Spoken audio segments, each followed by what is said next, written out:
We talk a lot about how our movies are grounded and how they're based in the real world, which is not really true. They're based in the Marvel world, whether it's being bit by a spider or getting hit by gamma radiation or cosmic radiation, or being stuck in a cave and building a big iron suit.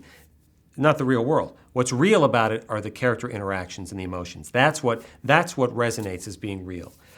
When characters respond to situations the way one would, when they're thrust into overwhelming situations and can't just deal with it very easily, when there are trials and tribulations to overcome, just like all of us deal with all the time, that's what's real, that's what's relatable.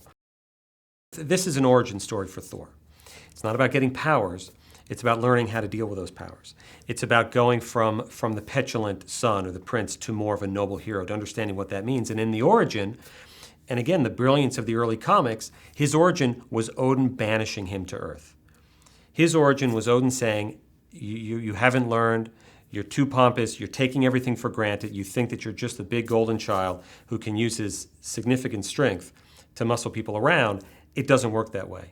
Odin has his own issues, but he's wise and he's much older. And he realizes he has to take a drastic measure and banishes his son out of Asgard down to Earth, which as far as Thor is concerned is not a great place to be. They don't know who he is. They have no respect for him. They've forgotten that they've ever existed. He's not going to get by on his name or who his father is on Earth. And in fact, Odin takes away his hammer, he takes away his powers, and Thor is left in the worst situation possible for somebody as pompous and egotistical as he is at the start of our movie, without his powers, in a place where nobody knows or even cares who he is. That was what was brilliant about that origin story, about taking him to Earth. The story is about growth, is about maturity, and we needed somebody that could go on both sides of that. And we read a lot of people, dozens and dozens of people. We did a screen test with 4 or 5 people. And Chris Hemsworth kept coming up again and kept coming back and kept coming back. And he worked really hard, and Ken started sitting down with him and working. And by the end, it came, it started with us going, here's this wide array, we don't know who it's going to be. And at the end, there was no question that it was going to be Chris. You can't help but watch him. He has a presence. He's got a humor about him. He can deliver these lines, which are very grand, in a way that you believe and in a way that you feel for him, and you want to know what happens to him next. You care about him. And it really is the best of what makes somebody watchable and what makes that movie star quality. And we wanted Jane Foster, the most famous early love of Thor in the comics, to be a part of that. And to be a part of his origin story as she was in the comics. So we thought, let's update her, let's make her a part of this team, that she is a doctor, perhaps went to medical school, but instead found much more interest in the sciences.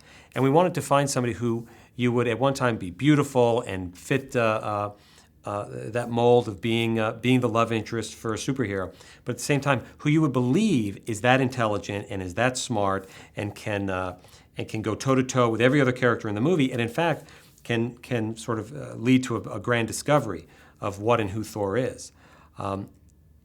And very early on, unlike the list of people, unlike lots of auditions, we started saying, we need to get somebody like Natalie Portman, who is just beautiful and who is incredibly smart, and you believe it. That's right, that's good. Who could it be? Who could it be that somebody like that has that Natalie Portman quality? And of course, some genius at one point went, how about we ask her? I thought, well, God, we could do that. I guess we could. Let's find out. And thankfully, she likes this genre. She likes Marvel. More importantly, she's a huge fan of Ken Branagh and really wanted to work with Ken.